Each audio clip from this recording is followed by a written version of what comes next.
बोलो विष्णु भगवान की जय। आज हम लेकर आए हैं कार्तिक महात्म्य का 14वां अध्याय। राजा पृथु ने कहा, हे नारद जी, आप सर्वज्ञाता हैं, अतएव अब आप संतान वृद्धि तथा सुख संपत्ति देने वाली महाविद्या, महामाया, महामेघा, महास्मृति, महामोहा, महादेवी, महाईश्वरी तथा सर्व ईश्वरी अहोई देवी की उत्पत्ति, इनका व्रत कब और कैसे किया जाता है, इसका वर्णन करने की कृपा कीजिए। तब नारद जी कहने लगे कि एक समय कलिकाल में बड़ा भारी अकाल पड़ा तथा महामारी फैलने से अनेक अकाल मृत्यु हुई। तब सब लोग एकत्रित होकर इस विपत्ति से छुटकारा पाने का उपाय सोचने लगे। अंत में निश्चय करके कार्तिक कृष्ण सप्तमी को सबने व्रत रखा। व्रत करते समय सायकाल चामुंडा देवी हाथ से नर मुंड लिए प्रकट होकर कहने लगी कि मैं रुद्र सहित विहार करने के लिए यहाँ पर आई हूँ, परंतु समस्त संसार में पाप छाया हुआ है। ब्राह्मण वेदहीन, क्षत्रिय सामर्थ्यहीन तथा वैश्य और शूद्र धर्महीन हो गए हैं। स्त्रियों ने पतिव्रत धर्म छोड़ दिया है, इसलिए सब लोगों को अहोई देवी का व्रत करना चाहिए। कार्तिक कृष्णा सप्तमी तथा अष्टमी को केवल रोगियों को छोड़कर शेष सभी आबाल वृद्ध स्त्री पुरुष सारे दिन भोजन न करके सायकाल अहोई देवी का पूजन करें। अहोई देवी मेरा ही नाम है, अतएव यह मेरा ही पूजन समझना चाहिए। अपने मकान को गोबर और मिट्टी से लीपकर साफ करें, फिर काला, पीला, हरा तथा लाल इन 4 रंगों से द्वार पर मेरी मूर्ति बनाएं। तत्पश्चात सुंदर सुंदर स्वादिष्ट पकवान बनाकर मेरी पूजा करें। जब चामुंडा देवी ने यह कहा, तभी एक धीवर की स्त्री बोली, हे माता, हम नीच लोगों का कर्तव्य भी बतलाइए। तब देवी ने कहा कि तुम लोग भी मेरे भक्त हो, सो सब लोग मेरा पूजन करके तेरी संतान को पूजेंगे, तभी उनकी पूजा सफल होगी।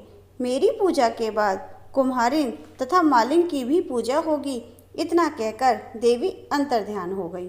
नारद जी कहने लगे, हे राजन, इस प्रकार देवी के कथनानुसार सबने व्रत और पूजन किया तो सबके संकट दूर होकर सारा संसार सुखी हो गया।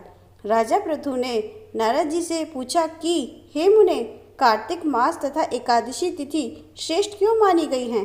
तब नारद जी ने कहा, हे राजन, एक बार यही प्रश्न सत्यभामा जी ने श्री कृष्ण से पूछा था और उन्होंने जो उत्तर सत्यभामा को दिया था वही मैं तुमसे कहता हूँ, ध्यान लगाकर सुनो। एक समय सत्यभामा जी ने श्री कृष्ण जी से पूछा कि हे प्राणनाथ, जब सभी मास और तिथियां बराबर हैं तब कार्तिक मास और एकादशी तिथि उत्तम क्यों मानी गई है? तब श्री कृष्ण जी ने कहा, हे प्रिय, शंख नामक एक दैत्य समुद्र का पुत्र था। वह दैत्य इतना बलवान था कि उसने इंद्र आदि देवताओं को स्वर्ग से निकालकर उनका स्थान स्वयं ले लिया। सब लोग उससे भयभीत होकर अपने बाल बच्चों सहित पर्वत की कंदराओं में चले गए। तब वह दैत्य सोचने लगा कि मैंने देवताओं का स्थान तो ले लिया, लेकिन वे जीते नहीं गए हैं, सो ऐसा प्रतीत होता है कि देवता वेद मंत्रों से बलशाली हैं, अतएव मंत्रों सहित वेदों को हर ले आऊं। जब उसने ऐसा विचार किया तो वेद डर के मारे समुद्र में चले गए। तब ब्रह्मा आदि सब देवता संसार को वेद विहीन देख भगवान विष्णु की शरण में गए और उन्हें जगाने के लिए गीत वाद आदि क्रियाएं की। भगवान के जगाने पर आहान, आसन, पाद, अर्घ्य, आचमन, स्नान, वस्त्र, यज्ञोपवीत, चंदन, पुष्प, धूप, दीप, नैवेद्य, तांबूल, प्रदक्षिणा तथा नमस्कार द्वारा षोडशोपचार पूजन किया। तब विष्णु भगवान प्रसन्न होकर देवताओं से कहने लगे कि हे देवताओं, मैं तुमसे अत्यंत प्रसन्न हूँ, अतएव शंख आदि दैत्यों को मारकर मैं 4 वेदों को शीघ्र ही ले आऊँगा।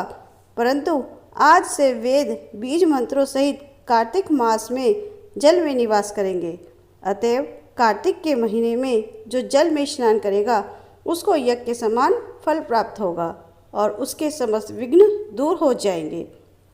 हे देवताओं, आज एकादशी के दिन आप सबने मुझे जगाया है, इसलिए सब तिथियों में एकादशी की मान्यता अधिक होगी। वस्तुतः कार्तिक तथा एकादशी का व्रत मुझे अत्यंत प्रिय है। नारद जी कहते हैं, हे राजन, इतना कहकर भगवान मछली का रूप धारण कर विंध्याचल में निवास कर रहे कश्यप जी की अंजुलि में आ गए। कश्यप जी ने अपने कमंडल में डाल दिया। जब कमंडल भर गया तो मत्स्य रूप होकर भगवान कहने लगे कि हमको कोई बड़ा स्थान दो। तब कश्यप जी ने घड़ा दिया, घड़ा भी भर गया। तब उन्होंने कुएं में छोड़ दिया, परंतु भगवान धीरे धीरे बढ़ते रहे। तत्पश्चात कश्यप जी ने उनको समुद्र में डाल दिया। भगवान समुद्र में भी बढ़ने लगे। तब मत्स्यावतार भगवान शंखासुर दैत्य को मारकर बद्रीनारायण के आश्रम पर आए। वहां आकर भगवान ने देवताओं से कहा कि हमने शंखासुर को मार दिया है, अतएव अब ऋषि और मुनि जाकर समुद्र में से वेदों को ढूंढ लाएं। तब तक देवताओं सहित प्रयाग में मेरा निवास रहेगा।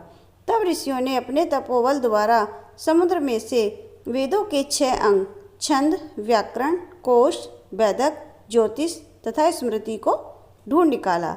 जिस वेद का जो भाग जिस ऋषि को मिला, तब से वह भाग उसी ऋषि का माना जाता है। इसके बाद समस्त ऋषि ब्रह्मादि देवताओं के पास आए और उन्होंने वहाँ पर अश्वमेध यज्ञ किया। तभी से प्रयाग तीर्थों का राजा कहे जाने लगा। प्रयागराज में स्नान, दान तथा यज्ञादि का विशेष महत्व है। इससे जन्म जन्मांतर के पाप समूह नष्ट हो जाते हैं। यहाँ पर हमारा कार्तिक महात्म्य का 14वां अध्याय समाप्त हुआ। बोलो विष्णु भगवान की जय।